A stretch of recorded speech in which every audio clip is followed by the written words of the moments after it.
let's ask together asking for Tisarana and Pancasila, the precept. Trước khi bắt đầu, chúng ta hãy xin quy y Tam Bảo và ngũ giới với Ngài Thiền Sư. Bây giờ, chúng ta hãy cùng nhau đọc. Okasa ahang bante samsara vata dukhato mochana thaya tisaranena saha pancasilang dhammang yacami anugahang katwa silang dethame bhante dutiyampi okasa ahang bhante sangsara vata dukhato mojana thaya tisaranena saha pancasilang dhammang yacami anugahang katwa silang dethame bhante tatiyampi okasa ahang bhante samsara vata dukhato mojana thaya tisaranena saha pancasilang dhammang yacami anugahang katwa silang dethame bhante Yamahang vadami dang vadita. ama bhante Namo tassa bhagavato arahado samma sambuddhassa. Namo tassa bhagavato arahato samma sambuddhassa. Namo tassa bhagavato arahato samma sambuddhassa. Namo tassa bhagavato arahato samma sambuddhassa. Buddhang saranang gacchami, dhammang saranang gacchami, sanghang saranang gacchami. Buddham saranam gacchami, dhammam saranam gacchami, sangham saranam gacchami, dutiyampi buddham saranam gacchami, dutiyampi dhammam saranam gacchami, dutiyampi sangham saranam gacchami, tatiyampi buddham saranam gacchami, tatiyampi dhammam saranam gacchami, tatiyampi sangham saranam gacchami. Saranaгаmanam paribhunam Ama bhante panati pata veramani sikkhapadang samadhiyami adina dana veramani sikkhapadang samadhiyami kamesu nicacara veramani sikkhapadang samadhiyami musawada veramani sikkhapadang samadhiyami surameraya Macha Pamadatthana Veramani Sikkhapadang Samadhiyami. Abhamadina Sambadhita. Ama Bhante. Sadhu, sadhu, sadhu.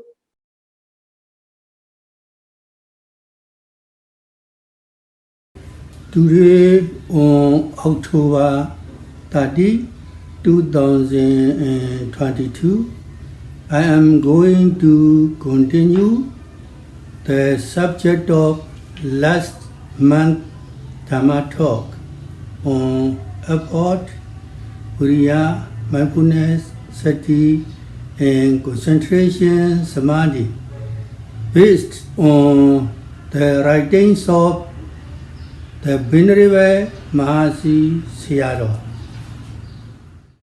Hôm nay, ngày 30 tháng 10 năm 2022, Sư sẽ tiếp tục đề tài bài Pháp thoại tháng trước, nói về tinh tấn, Vïriya, niệm, Sati và định Samādhi, dựa trên các bài giảng của Ngài Mahasi Sayadaw.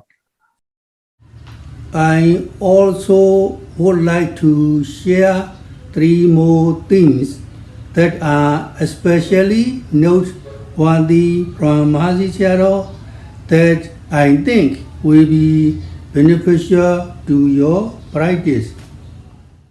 Sư cũng xin chia sẻ thêm 3 điều đáng ghi nhận của Ngài Mahasi Sayadaw mà Sư nghĩ sẽ giúp ích cho sự thực tập của quý thiền sinh.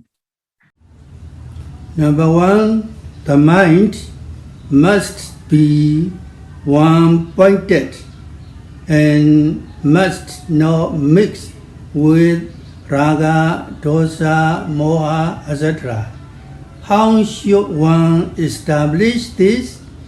One must establish this mind after seeing the characteristic of disappearance. With every noting, the objects are destroyed, disappear, are finished, come to an end. One must always know in this way. Tâm phải tụ vào một điểm, nhất điểm tâm, không được trộn lẫn với raga, dosa, moha vân vân. Làm sao để được như vậy? Ta phải phát triển tâm sau khi thấy đặc tính diệt trong các pháp. Trong mỗi ghi nhận, các đối tượng đều bị phá hủy, biến mất, chấm dứt đến đoạn cuối. Ta phải luôn biết bằng cách này. Number 2, the saying is Samādhi bhikkhave yatha bhuttam vijanati. If concentration arises, then insight knowledge must arise. After attaining concentration, why don't these hermits with jhana attain insight knowledge? When Mahasi Sayadaw was young, after pondering over this on his own, Mahasi Sayadaw could not understand it. Later, when Mahasi Sayadaw was old, only after practicing vipassana meditation, only after reflecting with vipassana, did Mahasi Sayadaw understand. When individuals in the absence of Buddha Sasana attain concentration, only Samadhi arises. There is no vipassana method of practice. Thứ hai, có câu Samahito bhikkhave yatha bhutang pachanati. Nếu định sanh khởi thì tuệ minh sát phải sanh khởi. Sau khi có định, tại sao các ẩn sĩ có jhana không đạt được tuệ minh sát? Khi Ngài Mahasi Sayadaw còn trẻ, Ngài tự suy gẫm về điều này và Ngài Mahasi Sayadaw không hiểu tại sao lại như vậy. Sau này, khi Ngài trưởng thành hơn, sau khi hành thiền Vipassana, chỉ sau khi suy gẫm với Vipassana, Ngài Mahasi Sayadaw mới thấu hiểu. Đó là vì họ không có phương pháp thiền minh sát Vipassana. Number 3, sometimes when one's meditation improves, the mind is extremely excited. When joy arises, one's mental energy also increases. Some people also make extreme effort in the practice. When the mind is too active in this way, one must calm it down. If one does not calm it down, not only will one's meditation not progress, but it can also deteriorate. Therefore, for people whose minds are excited in this way, meditation teachers must teach them to calm down. If these overactive people are praised, they tend to become disorderly. Đôi khi ta hành thiền có tiến bộ, tâm trở nên quá kích động. Khi hỷ phát sanh, năng lượng tinh thần của họ cũng gia tăng. Một số người quá cố gắng khi thực tập. Khi tâm của họ quá kích động như vậy, họ phải được làm dịu xuống. Nếu không thì sự hành thiền của họ sẽ không được tiến bộ và nó có thể suy thoái. Do đó những người có tâm quá kích động như vậy, các thiền sư phải hướng dẫn họ làm tâm dịu lại. Nếu những người quá kích động này được khen ngợi, sự hành thiền của họ sẽ trở nên hỗn loạn.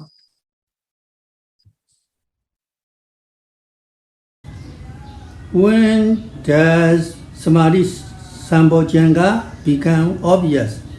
Samādhi Sambojjhanga is obvious from Uddiyamaya Jnana and sight knowledge of rising and passing away. It also arises prior to this. It also begins to arise from Namarupa Brahmacharya Jnana. If one is not yet free from hindrances, this concentration does not arise well yet. People who are past beginning to practice have hindrances. Their minds run to this and that object, wander off here and there, and they have to restrain their minds a lot. Khi nào Samādhi Sambojjhanga trở nên rõ ràng, Samādhi Sambojjhanga được thấy rõ từ tuệ Udayabhaya Jnana, tuệ minh sát sanh diệt. Nó cũng sanh khởi từ tuệ Namarupa Parichedanyana. Nếu ta chưa thoát khỏi các chướng ngại, thì định này chưa phát sanh rõ rệt. Những ai mới hành thiền đều có chướng ngại. Tâm họ chạy đến đối tượng này hoặc đối tượng kia. Tâm đi đó đây, và họ phải kìm hãm tâm rất nhiều. When concentration becomes strong, however, the mind no longer goes off anywhere, and the mind dwells on one pointed. The Vipassana consciousness exists by itself. The preceding mind is also a noting mind. The succeeding mind is also a noting mind. Only the noting mind pours onto every noted object. Here, one is free from the hindrances. Starting from this time, one also comes to know physical and mental phenomena separately. If Citta Visuddhi arises, then Ditthi Visuddhi arises. After Ditthi Visuddhi arises, developing higher knowledges stage by stage. When one reaches the insight knowledge of dissolution Vengajnana, Vaya Lakhanupatthani Kattancha Vipassaganam. Tuy nhiên, khi định mạnh lên, tâm không còn phóng ra ngoài và trụ vào một điểm. Vậy Vipassana sanh khởi một cách tự nhiên. Tâm trước là một tâm ghi nhận. Tâm kế tiếp cũng là một tâm ghi nhận. Chỉ có tâm ghi nhận trụ trên tất cả các đối tượng. Bây giờ ta đã thoát khỏi chướng ngại. Bắt đầu từ đây, ta nhận biết các hiện tượng danh sắc một cách riêng biệt. Nếu tâm tịnh, Chitta Visuddhi sanh khởi, thì kiến tịnh, Ditthi Visuddhi sanh khởi. Sau khi Ditthi Visuddhi sanh khởi, phát triển các tuệ cao hơn theo từng giai đoạn, cho đến khi ta đạt đến tuệ diệt Bhanganyana, thì Vayalakana Upatthane Ancha Vipassakanang, nhất điểm tâm của hành giả minh sát được thiết lập trên bản chất hoại diệt. Why do people who practice vipassana have to establish this ekata and one-pointedness of the noting mind? Vayalakhanupatthane katanja ekata, which is one-pointedness of mind that sees the characteristic of disappearance. Ekata is the ekata, which is the one-pointedness of mind, vipassana of the vipassana yogis. People who practice vipassana must establish one-pointedness of the noting mind with this ekata. Aside from this, the mind must not mix with other mental states. The mind must be one-pointed and must not mix with raga, dosa, moha, etc. How should one establish this? One must establish this mind after seeing the characteristic of disappearance. With every noting, the objects are destroyed, disappear, are finished, come to an end. One must always know in this way. Sao những ai hành thiền Vipassana phải thiết lập cái ekata này, phải thiết lập cái tâm ghi nhận trụ vào một điểm. Trong chữ Vayalakhanupatthane Katanja có từ ekata là nhất điểm. Thấy được đặc tính diệt. Ekatang là nhất điểm. Vipassakanang nghĩa là của hành giả Vipassana. Những ai hành Vipassana phải phát triển nhất điểm của tâm ghi nhận với cái ekata này. Ngoài ra, tâm không được trộn lẫn với các trạng thái tâm khác. Tâm phải nhất điểm, không được trộn lẫn với raga, dosa, moha vân vân. Làm sao ta thiết lập tâm được như vậy? Ta phải thiết lập cái tâm này sau khi thấy đặc tính diệt. Trong mỗi ghi nhận, khi đối tượng đều bị phá hủy, biến mất, chấm dứt, đến đoạn cuối, ta phải luôn biết bằng cách này. When one notes once, the object disappears. When one notes again, the object disappears. One sees only the disappearance from preceding to succeeding stages. When one notes the rising of the abdomen, not only the rising but also the noting mind disappears. When one notes the falling of the abdomen, not only the falling but also the noting mind disappears. When one notes pain, the pain also disappears, the noting mind also disappears. When noting moving while moving the arm, the movement also disappears, the noting mind also disappears. With every noting, everything immediately disappears. There is nothing that remains.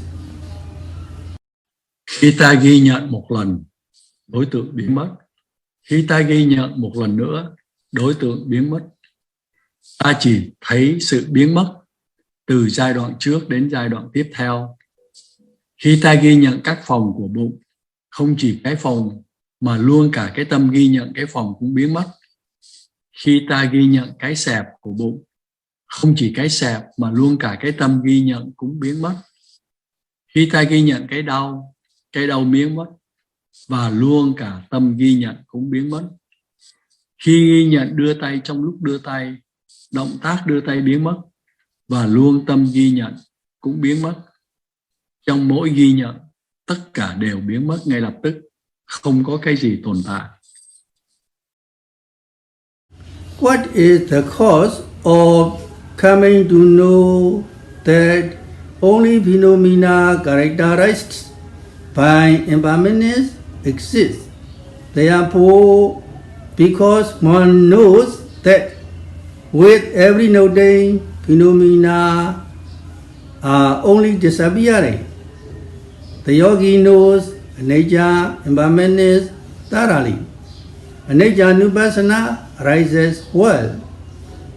Just as this anicca nupassana arises, one also comes to know that everything is also dukkha.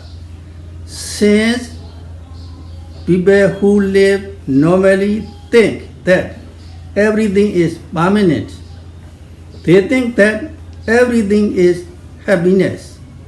In that there are a lot of good things. Đâu là nguyên nhân dẫn đến việc biết rằng chỉ có những hiện tượng đặc trưng bởi tính chất vô thường mới tồn tại? Do đó, vì biết rằng trong mỗi ghi nhận, các hiện tượng chỉ biến mất, nên thiền sinh hiểu anicca vô thường một cách trọn vẹn. Anicca nupassana nhana sanh khởi rõ ràng. Giống như anicca nupassana nhana này phát sinh, ta cũng biết rằng mọi thứ cũng là dukkha. Vì người đời thường nghĩ rằng tất cả là thường còn, nên họ nghĩ rằng tất cả là hạnh phúc và có rất nhiều điều tốt đẹp. Because of experiencing phenomena that are rising and passing away non-stop, it becomes clear in the yogi's mind, and one comes to understand that there is no happiness, there is nothing to rely on, and that phenomena are continuously rising and passing away. So, how can there be a person or a being? There are only phenomena that are rising according to their own nature. There are only phenomena characterized by impermanence.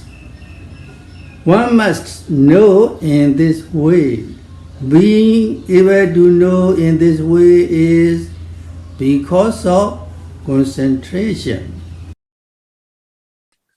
Vì kinh nghiệm các hiện tượng đang sanh và diệt không ngừng, nên tâm thiền sinh thấy rõ và hiểu rằng không có hạnh phúc, không có gì có thể nương tựa được, và các hiện tượng liên tục sanh và diệt. Như vậy, làm thế nào có thể có một người hoặc một chúng sanh? Chỉ có những hiện tượng đang phát sinh theo bản chất riêng của chúng. Chỉ có những hiện tượng được đặc trưng bởi sự vô thường. Người ta phải hiểu theo cách này. Hiểu được theo cách này là do sự định tâm. Samādhi bhikkhave bhaveta samāhido bhikkhave yatha buddhaṃ bhajanati. Bhikkhave monks bhaveta develop Samādhi concentration. Concentration must be developed. Samāhido, the person who is concentrated, Bhajanati knows yatha buddhaṃ correctly. Samādhiṃ bhikkhave bhavetha samāhito bhikkhave yatha bhutaṃ pajanati. Bhikkhave này tỳ kheo, bhavetha hãy phát triển. Samādhiṃ sự định tâm phải được phát triển. Samāhito người có sự định tâm Pachanati biết Yathabhutang một cách đúng đắn. This means that because of Samadhi, when the mind becomes stable, one sees correctly. Anejandi Vajanadi, one also knows it is impermanent. Dukkhanti Vajanadi, one also knows it as suffering. Anattandi Vajanadi, one also knows it as non-self, as mere phenomena. Đây có nghĩa là vì Samādhi, khi tâm trở nên yên tĩnh, ta hiểu biết đúng đắn. Aniccanti Pachanati, ta cũng biết nó là vô thường. Dukkhanti Pachanati, ta cũng biết nó là khổ. Anattanti Pachanati, ta cũng biết nó là vô ngã, chỉ là các hiện tượng đơn thuần. Although the hermits who have attained jhana in the absence of Buddha Sasana gain Samadhi, why don't they attain insight knowledge? When Mahasi Sayadaw was young, he thought in this way: there are hermits who have attained jhana in the absence of Buddha Sasana. They have Samadhi and also have attained jhana in the absence of Buddha Sasana. They can even fly in the sky because of attaining supernormal powers, Abhinya. One cannot deny that these hermits attained concentration. Although they have attained Samadhi, these hermits do not know anicca, dukkha and anatta. Thời kỳ vắng mặt của Đức Phật Sasana, mặc dù các ẩn sĩ có jhana đạt được định, tại sao họ không đạt được tuệ minh sát? Khi Ngài Mahasi còn trẻ, Ngài nghĩ như thế này: có các ẩn sĩ đắc jhana trong thời kỳ vắng bóng đạo Phật, mặc dù họ có định và đắc jhana và luôn cả có thể bay trên không trung nhờ đắc thần thông Abhinya. Và không ai có thể phủ nhận rằng các ẩn sĩ này có định. Mặc dù họ có định, nhưng họ không biết anicca, dukkha và anatta. The saying is Samādhi bhikkhave yatha buddham janati. If concentration arises, then insight knowledge must arise. After attaining concentration, why don't these hermits with jhana attain insight knowledge? When Mahasi Sayadaw was young, after pondering over this on his own, Mahasi Sayadaw could not understand it. Later, when Mahasi Sayadaw was older, only after practicing vipassana meditation, only after reflecting with vipassana, did Mahasi Sayadaw understand. When individuals in the absence of the Buddha Sasana attain concentration, only Samadhi arises. There is no vipassana method of practice. Câu Samahito bhikkhave yathabhutang pachanati. Nếu định sanh khởi thì tuệ minh sát phải sanh khởi. Sau khi có định, tại sao các ẩn sĩ có jhana không đạt được tuệ minh sát? Khi Ngài Mahasi Sayadaw còn trẻ, Ngài tự suy gẫm về điều này. Ngài Mahasi Sayadaw không hiểu tại sao lại như vậy. Sau này, khi Ngài Mahasi Sayadaw trưởng thành hơn, sau khi hành thiền Vipassana, và chỉ sau khi suy gẫm với Vipassana, Ngài Mahasi Sayadaw mới thấu hiểu. Đó là vì họ không có phương pháp thiền Vipassana. They don't know that one must observe so as to know that physical and mental phenomena are continuously rising and passing away. that they are just impermanent, suffering, and non-self phenomena, because they do not know when they attain concentration, only Samadhi arises.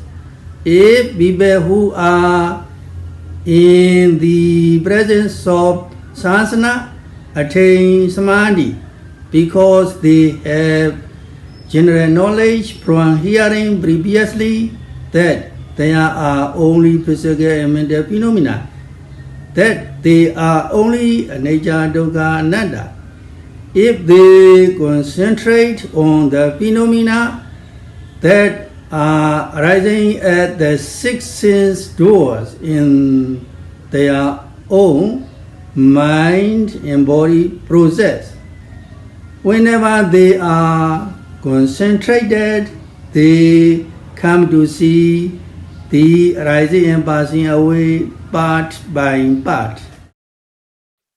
Họ không biết là mình phải quan sát để biết các hiện tượng danh sắc chỉ liên tục sanh diệt. Chúng chỉ là các hiện tượng vô thường, khổ và vô ngã. Vì họ không biết, nên khi họ có định, chỉ có Samādhi, sự định tâm sanh khởi. Nếu những ai đạt được sự định tâm trong lúc giáo pháp Đức Phật có mặt, vì họ có kiến thức tổng quát, nhờ nghe pháp trước đây, nghe rằng chỉ có các hiện tượng danh sắc và chúng chỉ là anicca, dukkha và anatta. Nếu họ chú tâm vào các hiện tượng đang sanh khởi qua 6 giác quan trong chính thân tâm của họ, nên bất cứ lúc nào họ chú tâm, họ đều thấy sự sanh diệt từng cái một.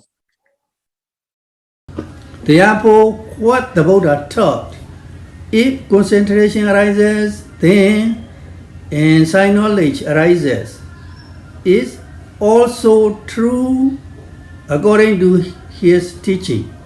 If Samadhi arises strongly, no matter where one focuses on the body and observes, one must know distinctly the observed object one by one, part by part.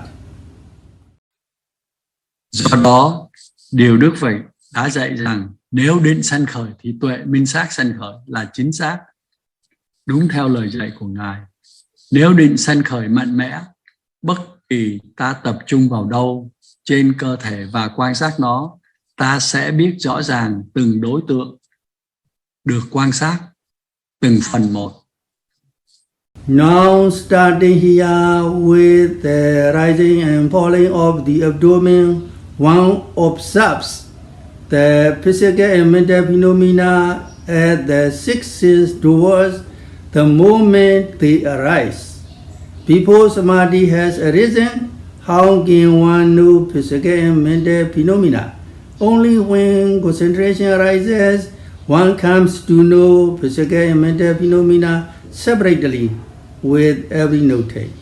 Knowing physical and mental phenomena separately is not all. With every note, one comes to see that with every note, when one notes the objects once, they disappear once. When one notes them another time, they disappear another time. They arise and are known part by part. Bây giờ, bắt đầu từ phòng xẹp của bụng, ta quan sát các hiện tượng thân tâm ở 6 giác quan, ngay lúc chúng sanh khởi. Trước khi định sanh khởi, làm sao ta biết các hiện tượng danh sắc? Chỉ khi nào định sanh khởi, ta mới biết được các hiện tượng danh sắc một cách riêng biệt trong mỗi ghi nhận. Không phải chỉ biết các hiện tượng danh sắc một cách riêng biệt không thôi, mà trong mỗi ghi nhận ta còn biết được. Một khi ta ghi nhận các hiện tượng, chúng liền biến mất. Khi ta niệm chúng một lần khác, chúng biến mất lần khác. Chúng sanh khởi và được biết từng phần một. For people who are practicing meditation properly, the rising and falling are not all. They observe everywhere. They observe seeing, they observe hearing, they know the objects separately, part by part, one by one. Therefore, people who have concentration really know correctly. When Samadhi Sambhojjhanga arises, then wisdom arises for sure. Among Sila, Samadhi and Panya, these three, if one is fulfilled with the middle part, Samadhi Sambhojjhanga, then one will become fulfilled with the final part, wisdom. Panya is Dhammavijaya Sambhojjhanga. We have already discussed this. Đối với những người hành thiền đúng cách, họ không chỉ quan sát ở phòng xẹp mà ở mọi nơi. Họ quan sát sự thấy, nghe và họ biết các đối tượng một cách riêng biệt, từng phần một, từng cái một.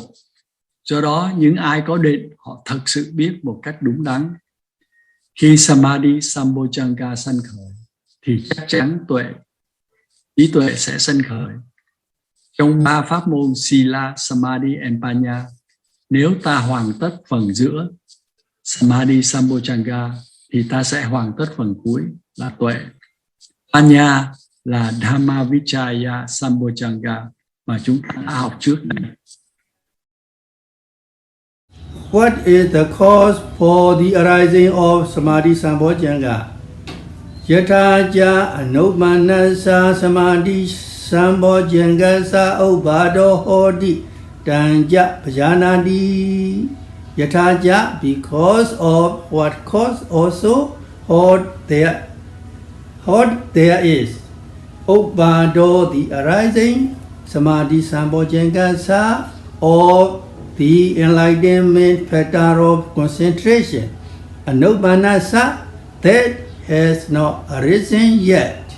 Bhajanadi, one knows. Tansa, that cause as well. Nguyên nhân cho sự sanh khởi của Samādhi Sambhojjhanga là gì? Yathacha anupanasa Samādhi Sambhojjhangasa upado hoti tanja pachanati. Yathacha, và bất cứ điều kiện gì, hoti có, upado sự sanh khởi, Samādhi Sambhojjhangasa của định giác trì, anupanasa mà đã chưa sanh khởi, pachanati đã biết, tanja cái điều kiện đó. This means that one also knows the cause for the arising of Samadhi Sambhojjhanga. There are also causes for the development of the Samadhi Sambhojjhanga. If one pays proper attention to Samatha Nimitta object, then Samadhi arises. Samadhi Nimitta are Samatha Nimitta's objects. If one is able to pay attention to the Samatha Nimittas so that concentration arises, then it is said that Samadhi Sambhojjhanga arises. Đây có nghĩa là ta cũng biết điều kiện cho sự sanh khởi của Samādhi Sambhojjhanga. Cũng có những điều kiện cho sự phát triển của Samādhi Sambhojjhanga này. Nếu ta chú ý đúng đắn đến Samatha Nimitta đối tượng thì Samādhi xuất hiện. Samādhi Nimitta là Samatha Nimitta. Nếu ta có thể chú ý đến các Samatha Nimitta để định phát sanh thì Samādhi Sambhojjhanga sẽ phát sanh. How does Vipassana Samadhi arise? Now, for people who are practicing Vipassana, they have Vipassana Samadhi. If one understands the method of practice of Vipassana, if one concentrates and observes according to this method, concentration rises. After focusing on observing whatever arises according to the instruction given by the teachers, if the mind wanders, one observes the wandering mind. Then one returns to noting the user object. After some time, the mind becomes calm, tranquil, and concentration rises. This is a cause for the arising of Samādhi. Paying attention so that concentration rises. Vipassana Samadhi phát sinh như thế nào? Đối với những ai hành thiền Vipassana thì họ có Vipassana Samadhi. Nếu ta hiểu phương pháp hành thiền của Vipassana, nếu ta chú tâm và quan sát theo phương pháp này, định sanh khởi. Sau khi chú tâm và quan sát vào bất cứ điều gì nảy sinh theo sự hướng dẫn của các vị thầy, nếu tâm nhảy vào đó, nếu tâm nhảy đó đây, ta quan sát cái tâm nhảy đó đây ấy. Sau đó ta trở lại ghi nhận đề mục nhà. Một lúc sau, tâm trở nên yên lặng và định sanh khởi. Đây là điều kiện cho sự phát sanh của định mà ta phải để ý để định sanh khởi. What are the 11 causes for the arising of Samādhi Sambhojjhanga? The commentators have explained 11 causes for the arising of Samādhi Sambhojjhanga. These causes for the arising of Samādhi Sambhojjhanga have been written as verses here for remembering. Number 1, cleanliness of the body and the things that one uses. Number 2, balancing the faculties. Number 3, one must understand the Samādhi Nimitta, sign of concentration, object of concentration. Number 4, if the mind is too active, one must calm it down. Number 5, if the mind loses power, one must energize it. Number 6, one must gladden the mind. Number 7, when faculties are balanced, observe regularly. Number 8, incline the mind to brightness so that concentration arises. Number 9, avoid people with scattered minds. Number 10, associate with people who are calm and have attained concentration. Number 11, reflect on jhana vimukha. 11 điều kiện cho sự phát sinh của Samādhi Sambhojjhanga là gì? Các nhà chú giải có giải thích 11 điều kiện cho sự phát sinh của Samādhi Sambhojjhanga. Những điều kiện cho sự phát sinh của Samādhi Sambhojjhanga đã được viết thành các câu thơ dưới đây để dễ nhớ. Thứ nhất, sự sạch sẽ của cơ thể và những thứ mà ta sử dụng. Thứ hai, quân bình các căn. Thứ ba, ta phải hiểu Samādhi Nimitta, điều kiện của định. Thứ tư, nếu tâm quá năng động thì ta phải làm cho nó dịu xuống. Thứ năm, nếu tâm mất sức mạnh thì ta phải làm cho nó mạnh lên. Thứ sáu, ta phải làm cho tâm vui vẻ. Thứ bảy, khi các căn quân bình, hãy quan sát bình thường. Thứ tám, hướng tâm đến sự thực tập để định sanh khởi. Thứ chín, tránh những người có tâm phóng túng. Thứ 10, thân cận với những người điềm tĩnh và đã có định. Thứ 11, suy gẫm về jhana vimukha. Among the 11 causes of arising of Samādhi Sambhojjhanga, what does cleanliness mean? Cleanliness balancing the faculties, being skilled in the nimitta. Otu Visada Kiriyata. Maintaining cleanliness of objects. Object means one's own body. Cutting one's fingernails and toenails if they are long. Cutting one's hair if it is long. Taking showers, one must clean one's own body. Washing one's clothes if they are dirty.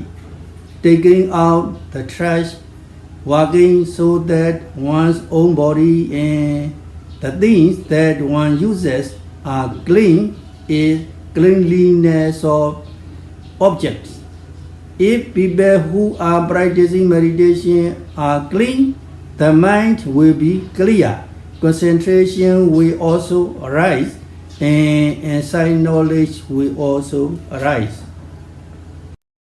Trong số 11 điều kiện để phát sinh Samādhi Sambhojjhanga, sạch sẽ nghĩa là gì? Ngài Mahasi viết câu kệ: sạch sẽ, quân bình các căn, khéo léo trong nimitta. Vatu Visada Kiriyata, giữ sạch sẽ các đồ vật. Đồ vật ở đây nghĩa là cơ thể của mình. Các móng tay, móng chân khi chúng đã dài. Cắt tóc khi tóc dài, tắm gội. Ta phải làm cho cơ thể của mình sạch sẽ. Giặt quần áo khi chúng lấm nhơ, đổ rác. Làm sạch thân thể của mình và những đồ vật mình dùng là giữ sạch sẽ các đồ vật. Nếu những ai hành thiền giữ sạch sẽ, tâm họ sẽ được trong sáng, định cũng sẽ sanh khởi và tuệ minh sát cũng sẽ sanh khởi. Why can balancing the faculties be a cause for the arising of Samādhi Sambhojjhanga? Indriya Samatha Patipadanata. This means that one must be complete in balancing the faculties.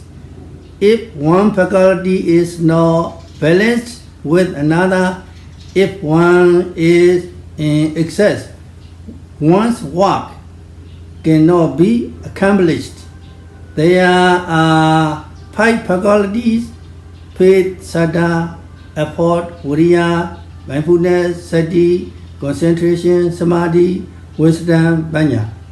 Among these 5 faculties, if faith is in excess, then concentration and wisdom do not arise. Some people, because of excessive effort, the mind scatters and they do not make progress. Some people, because of excessive concentration that focuses on a stronger object, also do not make progress in meditation. Some people, because of having a lot of wisdom that investigates and reflects, thinking and examining, so their meditation does not improve. Tại sao cân bằng các căn là một điều kiện cho sự phát sinh của Samādhi Sambhojjhanga? Indriya Samatha Patipadanata. Điều này có nghĩa là người ta phải hoàn tất việc cân bằng các căn. Nếu một căn không cân bằng với một căn khác, nếu một căn nào quá độ, công việc của ta không thể hoàn thành. Có 5 căn: tín, saddha, ấn, vïriya, niệm, sati, định, samādhi, tuệ, panya. Trong 5 căn này, nếu tín quá dư thừa thì định và tuệ không phát sinh. Một số người vì cố gắng quá mức nên tâm bị phân tán và họ không tiến bộ.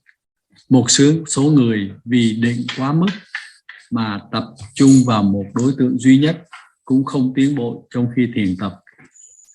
Có người vì có quá nhiều trí tuệ nên hay tìm kiếm, suy tư, xoay xét, nên sự thiền tập của họ không tiến bộ. faith and wisdom must be balanced. The meditation teachers must teach this.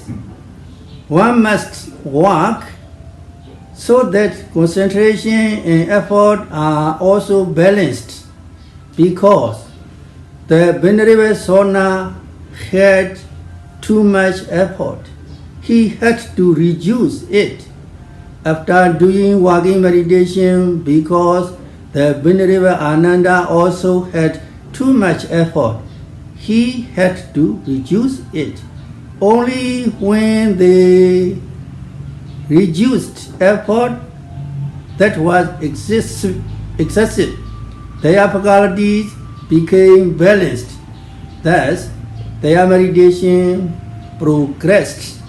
Therefore, one must work so that faith and wisdom, effort and concentration are balanced.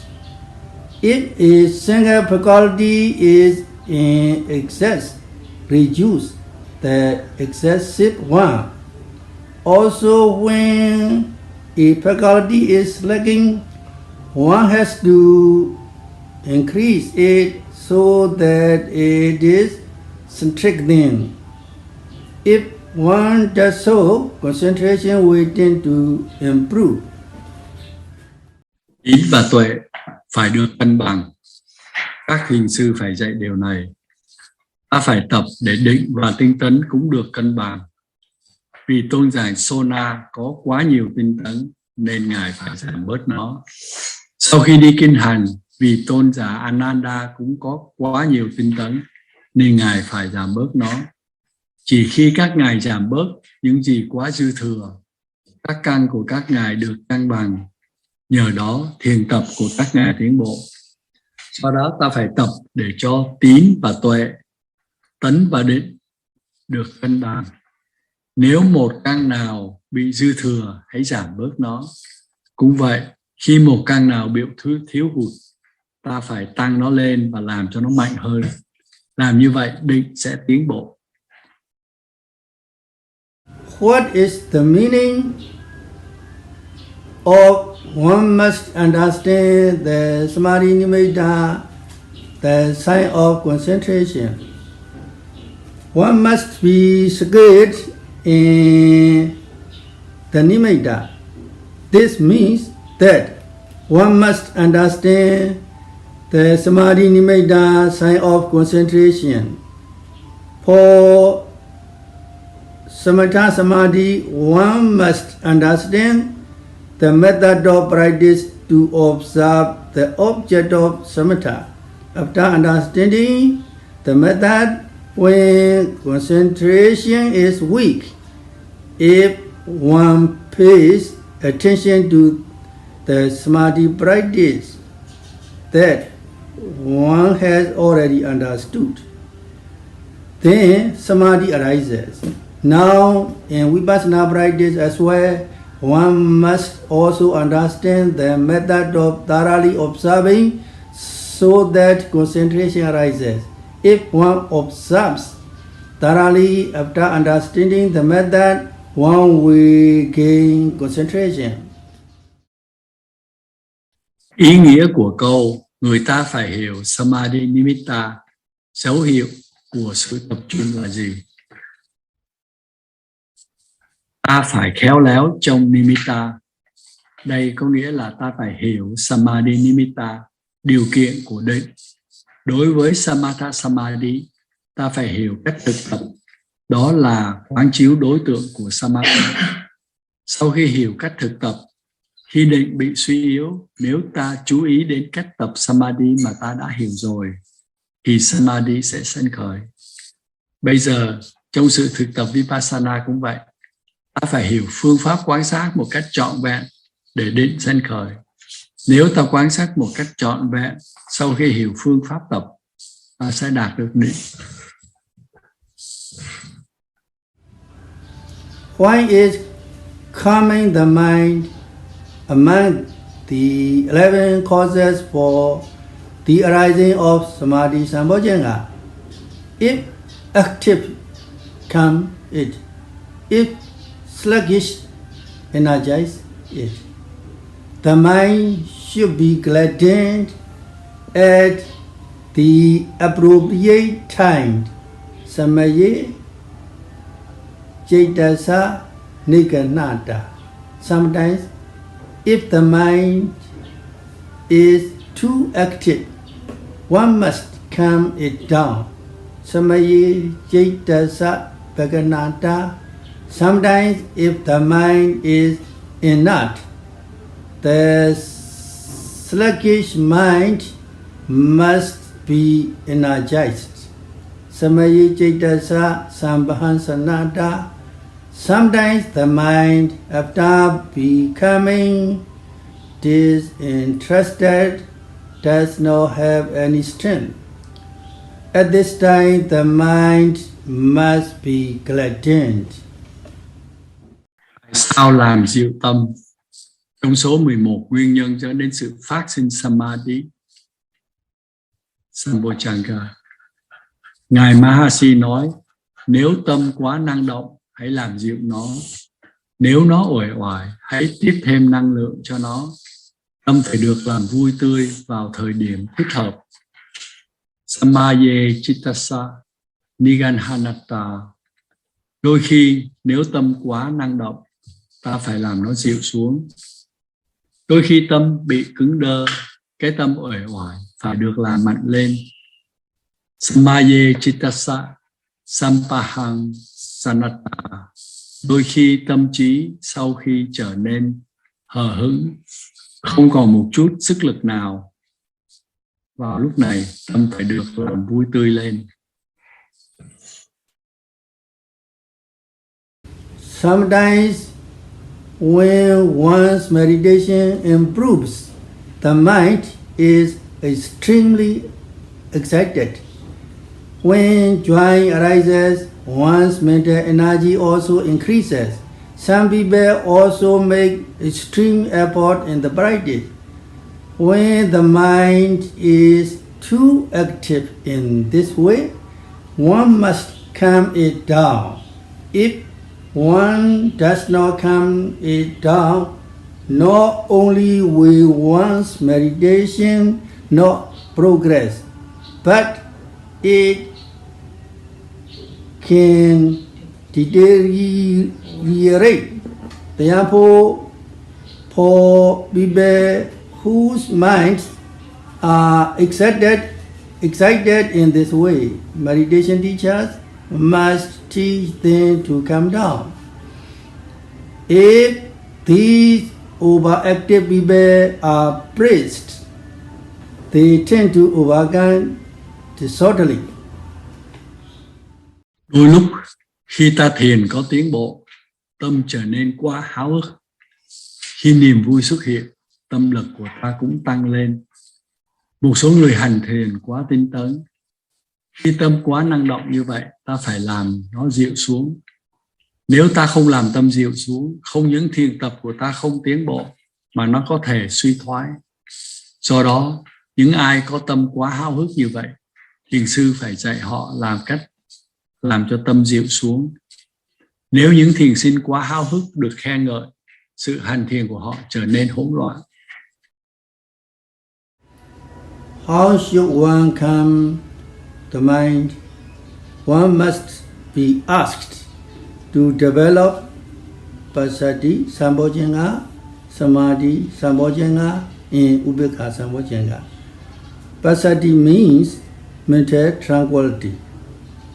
After discarding excessive effort, one must be asked to practice peacefully and in a relaxed way.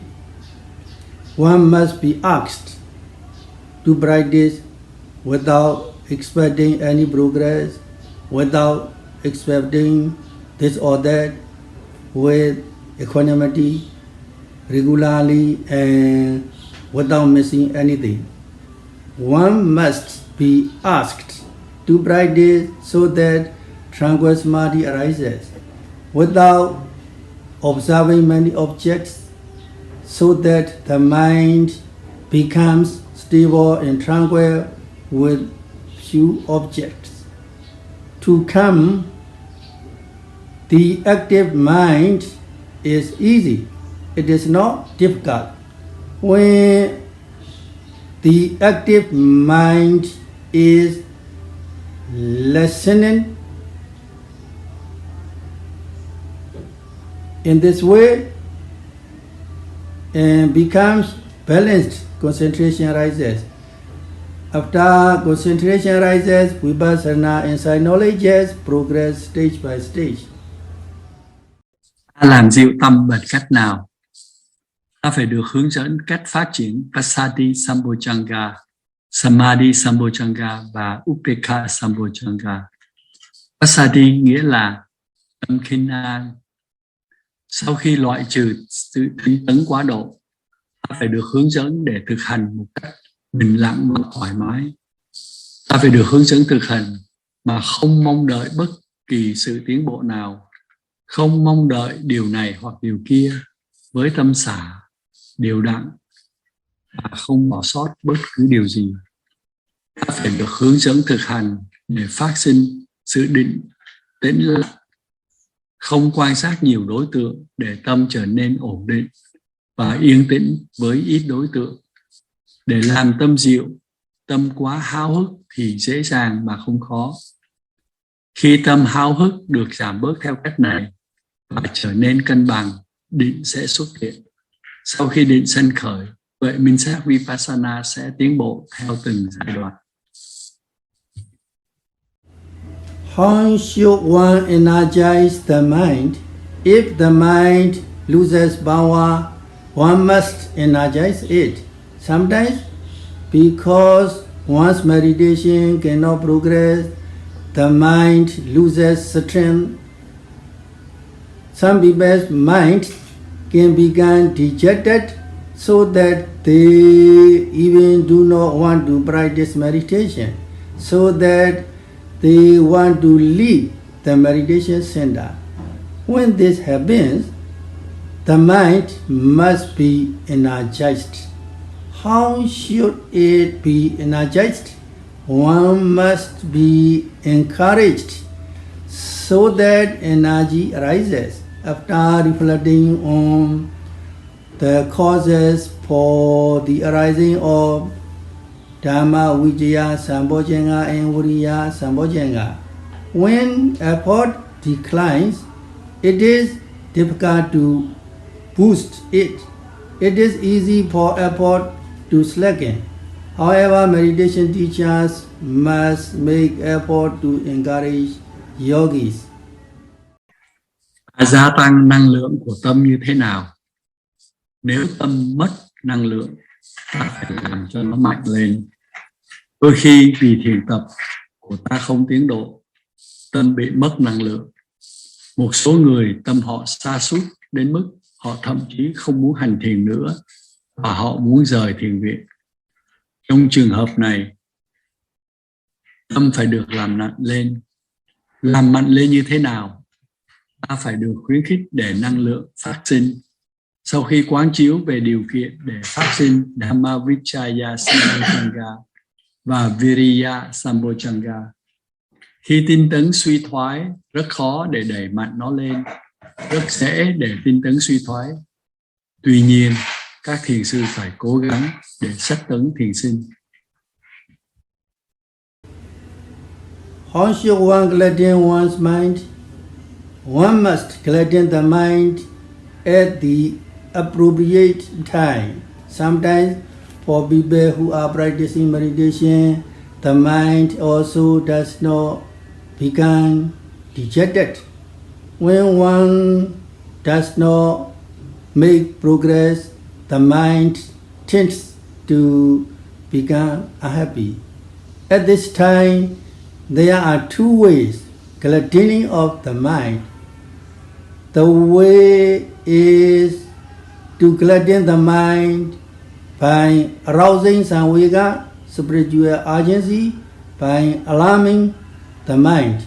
Another way is to arouse piti sambhojjhanga, to reflect so that urgency arises. After becoming alarmed, one must contemplate the 8 causes for the arising of samvega spiritual agency. Làm sao để ta làm tâm mình vui lên? Phải làm tâm mình vui lên vào thời điểm thích hợp.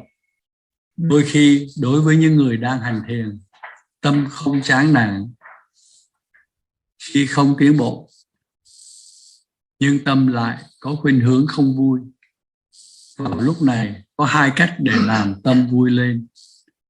Một cách làm tâm vui lên là bằng cách khơi dậy samvega, sự thúc giục cấp bách của tâm bằng cách cảnh báo tâm. Một cách khác là khơi dậy piti sambojjhanga, suy gẫm đến sự cấp bách phát sinh. Sau khi được cảnh giác, ta phải suy gẫm 8 điều kiện cho sự phát sinh của samvega, sự thúc giục cấp bách của tâm. Due to the time concentrate, I will stop Dhamma talk here. Before we conclude this Dhamma talk, let us recite again 3 things that are especially noteworthy from Mahasi Sayadaw, which were given in the beginning. Vì thời gian có hạn nên sư xin ngừng ở đây. Trước khi chấm dứt, chúng ta hãy cùng đọc lại một lần nữa 3 điều đáng ghi nhận dựa trên các bài giảng của Ngài Mahasi Sayadaw mà sư đã nói trước đây. Number 1, the mind must be one-pointed and must not mix with raga, dosa, moha, etc. How should one establish this? One must establish this mind after seeing the characteristic of disappearance. With every noting, the objects are destroyed, disappear, are finished, come to an end. One must always know in this way. Thứ nhất, tâm phải tụ vào một điểm, nhất điểm tâm, không được trộn lẫn với raga, dosa, moha, vân vân. Làm sao để làm được như vậy? Ta phải phát triển tâm sau khi thấy đặc tính diệt của các pháp.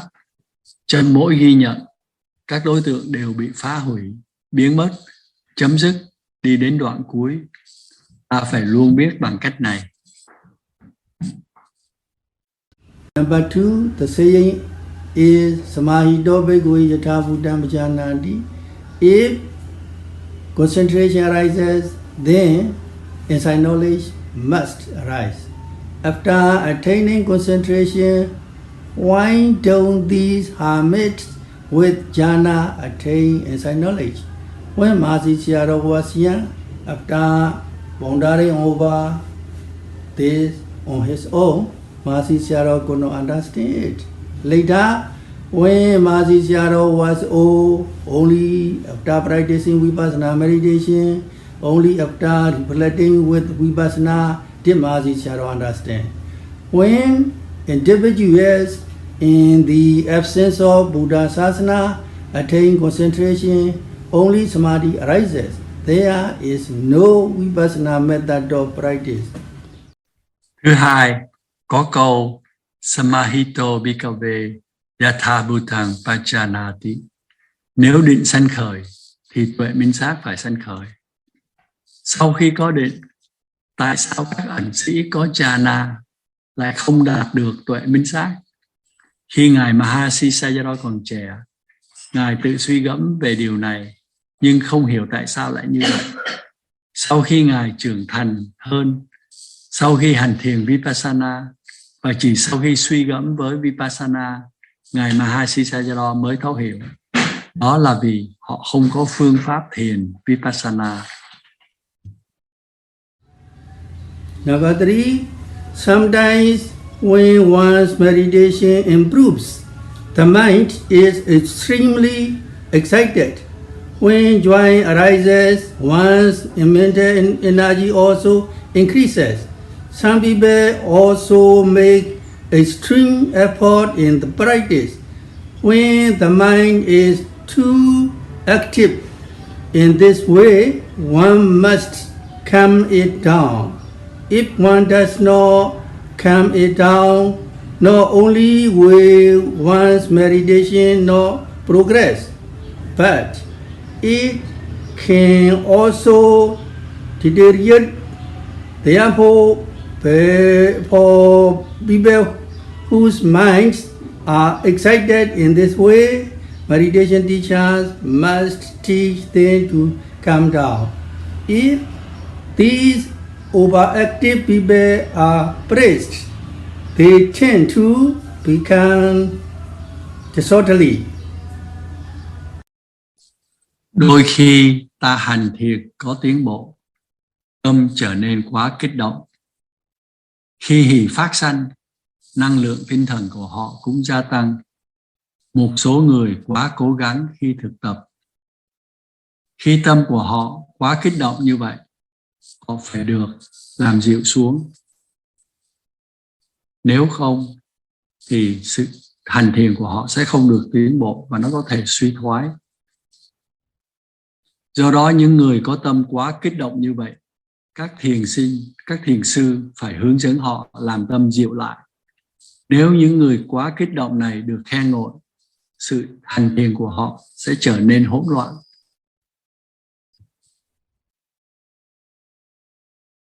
May all of you be happy, healthy, free from all dangers and all diseases, and attain Nirvana very quickly. Sadhu, sadhu, sadhu. Mong cho tất cả quý thiền sinh được hạnh phúc, khỏe mạnh, thoát khỏi tất cả mọi đau khổ, bệnh tật và nhanh chóng chứng ngộ niết bàn. Sadhu, sadhu, sadhu. After we listen to the Dhamma talk today, and by keeping our precept, let us share our merits that we are already accumulated today to all beings. Let us recite together.